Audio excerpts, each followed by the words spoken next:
जय श्री कृष्णा। दाऊ दादा की जय, नंद बाबा, यशोदा मैया, रोहिणी मैया की जय, ब्रजधाम की जय। जबहि श्याम तनु अति विस्तार्यो।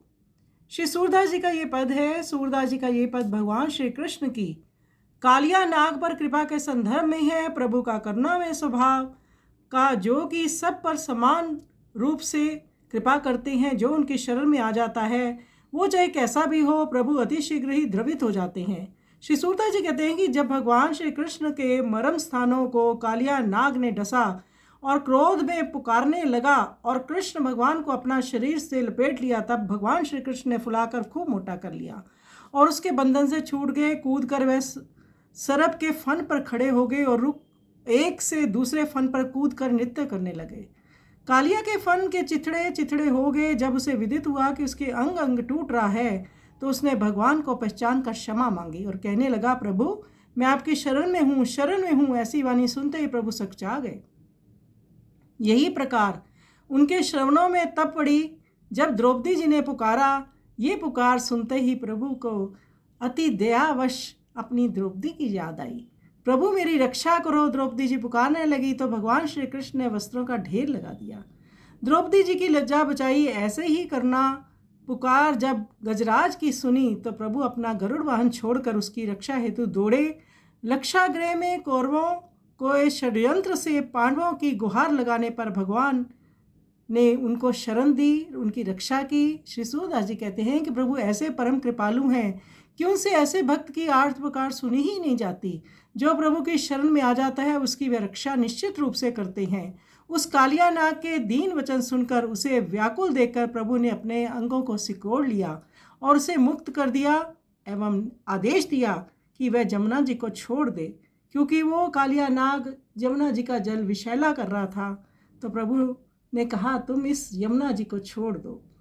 तो आइए इस सुंदर पद का हम श्रवण करें।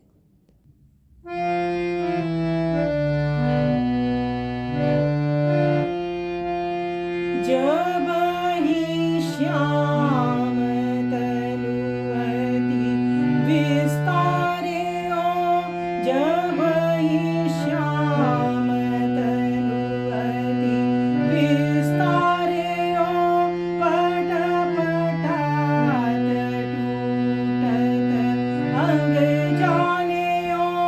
शरणा शरणहि राज पुकारियो। जबहि श्याम तन अति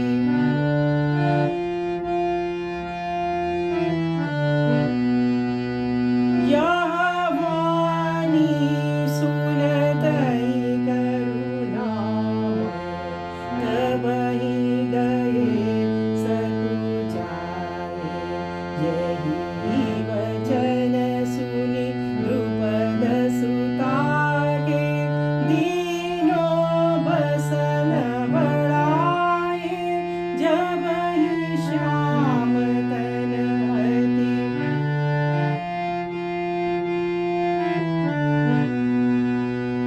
यही वचन गज राज सुनाइयो। गरुड़ छोड़ता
जाए।